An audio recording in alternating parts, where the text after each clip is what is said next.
Destaque do Rio de Janeiro agora. FGV Social divulga dados inéditos sobre a pobreza no Brasil. Destaque para ele informar para a gente, Rodrigo Viga. Viga, boa noite. O número de brasileiros abaixo da linha da pobreza aumentou? O que diz a pesquisa? Infelizmente, né, Lívia? Boa noite para você, para o nosso ouvinte, espectador e internauta da Jovem Pan. Essa pesquisa, né, o novo mapa da pobreza, produzida pela FGV Social, apontou que houve um salto de quase 10 milhões de brasileiros que entraram na linha da pobreza no ano passado. A pobreza bateu recorde em 2021 e cerca de 1/3 da população brasileira vivia com menos de R$500 per capita domiciliar no ano passado, ou seja, menos da metade de um salário mínimo. Essa pesquisa foi divulgada nesta quarta-feira pela FGV Social e traz alguns outros detalhes sobre esse mapa social, esse mapa da pobreza aqui no Brasil. Eram, no ano passado, de acordo com dados do levantamento, quase 63 milhões de brasileiros que viviam com menos de R$500 por mês. Isso representa 29,6%, quase 30% da população brasileira. E os números vão mais adiante, né, se aprofundando, detalhando esse nível de pobreza. A pobreza, ela aumentou de forma acelerada, principalmente no estado de Pernambuco, mas as desigualdades continuam permanentes e bastante profundas aqui no Brasil. O estado de Santa Catarina é aquele com a menor taxa de pobreza, ao passo que o estado do Maranhão é aquele com o maior nível de pobreza, de acordo com o levantamento feito pela Fundação Getúlio Vargas, sempre em comparação com o ano de 2019. Na verdade, no ano passado, de acordo com essa pesquisa, apenas 2 estados brasileiros praticamente melhoraram aí o nível de pobreza, reduziram a taxa de pobreza: Piauí e também Tocantins. Lembrando que nesse intervalo de 19 para 21, nós tivemos aí em 2021 um impacto muito forte, né, que foi a pandemia de Covid-19. O governo federal, de lá para cá, vem adotando medidas sociais e também de outras linhas, né, para tentar minimizar os efeitos econômicos e também sociais da pandemia de Covid-19 sobre empresas e pessoas. O economista Marcelo Neri, responsável por essa pesquisa, o novo mapa da pobreza, fala aqui na Jovem Pan sobre o resultado desse levantamento em 2021, que levou o Brasil ao nível mais alto de pobreza em toda a história da pesquisa, que começou em 2012. Vamos ouvi-lo. Antes da pandemia, 2019 e 2021, foram 9,6 milhões de pessoas que cruzaram a linha de pobreza para baixo, quase a população de Portugal.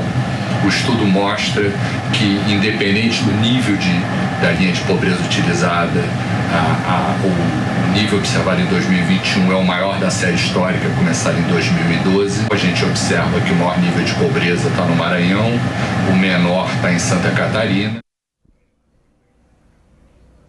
Então, o economista Marcelo Neri, que já foi até ministro de Estado em outros governos, por essas e por outras, né, minha cara Lívia, ouvinte, espectadores e internautas da Jovem Pan, que o governo, como disse agora há pouco, deputado federal, o senador da República, melhor dizendo, ex-deputado estadual aqui do Rio de Janeiro, o Flávio Bolsonaro, está fazendo esse esforço para aumentar o Auxílio Brasil de R$400 para R$600, Lívia.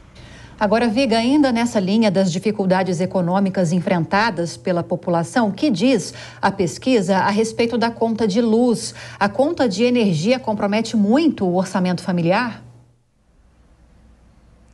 Sem dúvida alguma, Lívia. Eu conversei com vários especialistas nas últimas horas sobre a conta de luz, a conta de energia dos brasileiros, que está chegando nas casas das pessoas mais cara, né? Custando mais. E esses especialistas foram quase que unânimes em dizer que o caminho ideal, adequado nesse momento, seria mesmo, ou é mesmo, a redução do ICMS, um imposto estadual, imposto sobre circulação de mercadorias e serviços. Há todo um esforço do governo federal para reduzir o ICMS, não só dos combustíveis, mas também de itens considerados essenciais, como a energia elétrica. A gente sabe que essa semana uma concessionária de energia Energia aí de São Paulo obteve autorização da ANEEL, Agência Nacional de Energia Elétrica, para aumentar em média em cerca de 12% a tarifa de energia na área contemplada, na área atendida aqui no Rio de Janeiro. Essas autorizações já foram dadas para as duas concessionárias que atendem os mais de 90 municípios. São também aumentos da ordem de 2 dígitos, um de quase 14,5%, outro quase de 17%. Então todos estão preocupados com a conta de luz que está chegando em casa a partir desses reajustes autorizados pela Agência Nacional de Energia Elétrica. Também recentemente a própria ANEEL corrigiu os valores da bandeira tarifária, bandeira amarela, bandeira vermelha patamar 1 e bandeira vermelha patamar 2, mas a gente já trouxe essa informação aqui com base em fonte da Jovem Pan junto ao governo federal, que felizmente daqui até o final do ano devemos ter na conta de luz bandeira verde. Mas os reajustes anuais continuam acontecendo nos estados promovidos pelas concessionárias com autorização da ANEEL. E os motivos, quem explica para o aumento nessa conta de energia, independentemente da bandeira tarifária, é o ex-presidente da EPE, a empresa de pesquisa energética, Maurício Tolmasquim. Não faltam motivos para aumento na conta de luz nesse ano de 2022, mesmo sem esse impacto da bandeira tarifária. Vamos ouvi-lo. As tarifas elevadas de energia elétrica esse ano têm várias explicações. A primeira é que a inflação está muito alta. Além disso, tem a alta do dólar. A energia de Itaipu é dolarizada. Esse ano, 2022, nós começamos a pagar a conta Covid. A conta Covid foi um empréstimo feito às distribuidoras de cerca de 15 bilhões para elas enfrentarem o problema de falta de liquidez, aliviar os impactos sobre a conta de luz. Teve ainda o problema da escassez hídrica registrada no ano passado, que exigiu maior acionamento de termoelétricas. Esse, então, o ex-presidente da EPE, Maurício Tolmasquim, lembrando que alguns estados já voluntariamente anunciaram redução do ICMS para os combustíveis, é o caso aí de São Paulo, de Goiás e também do Espírito Santo, mas há outros entes da federação, 11 estados e o Distrito Federal, que entraram com uma ação no STF para impedir essa redução do ICMS por entenderem que a redução do ICMS vai ter um impacto muito grande nas finanças, nas receitas e, consequentemente, nos gastos e investimentos feitos em duas áreas essenciais, saúde e educação, companheiros. Obrigada pelas informações aí direto do Rio. Rodrigo Viga, boa noite para você.